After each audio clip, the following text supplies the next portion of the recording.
Thank you, Mr. President. This is a wonderful bill, and Senator Resk and her team did such an amazing job.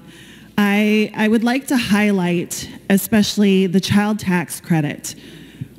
$1.5 billion to our families, estimated to reduce child poverty by 1/3.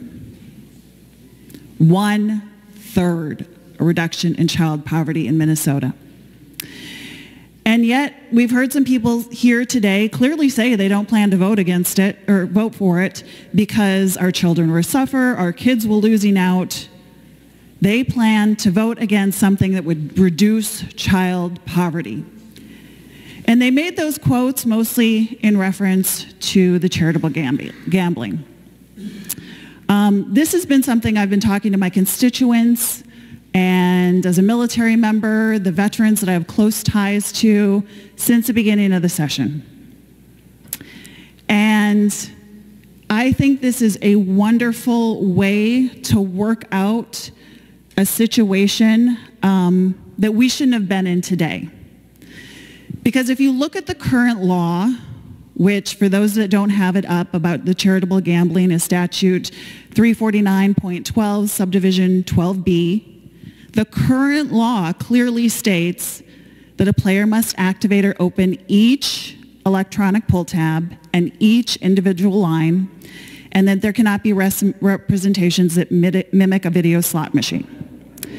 And unfortunately, since that was passed in 2012, some of the gaming makers and some of the commissions and quite frankly, some of the lobbyists have decided to go forward and flout that law. And so what we're doing in this is a correction to get these games back to where they should have been in the first place. And instead of just talking about that course correction, some of the lobbyists have been doing things like trying to pit our tribes against our veterans. And the veterans I've spoken to are disgusted by that. And the same thing with our charities. What they did tell me is that the companies that help provide these games and got us in this place in the first place by making games that were not compliant can charge up to 40% of the proceeds. So if your charity gets $10,000, these gaming companies are taking $4,000 of that right off the top.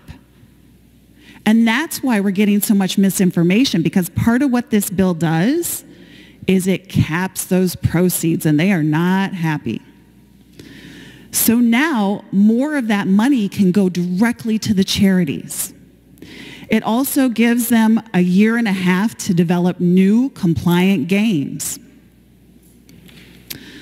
So not only do we have a chance that these games are still going to be just as fun and make just as much money, but now the charities will be able to keep more of that, both from the companies that distribute, but also from our taxes ourselves. And someone said it was only 1% relief, but that's minimum. It's tiered. Some places will take home even more than that. So there's a chance under this that not only did we leave them in a good place, even if there's a little reduction with the extra money that they'll take home, but if the games make the same amount, our charities are going to bring home even more. So, Mr. President, I wanted to clarify that, because I would never leave our veterans out in the cold. And we are going to work with them to make sure that they and all of our charities are in a good position. And above all, kids will not be losing out. Children will not suffer, either under the charitable gaming or under this amazing child tax credit that is going to lift children out of poverty.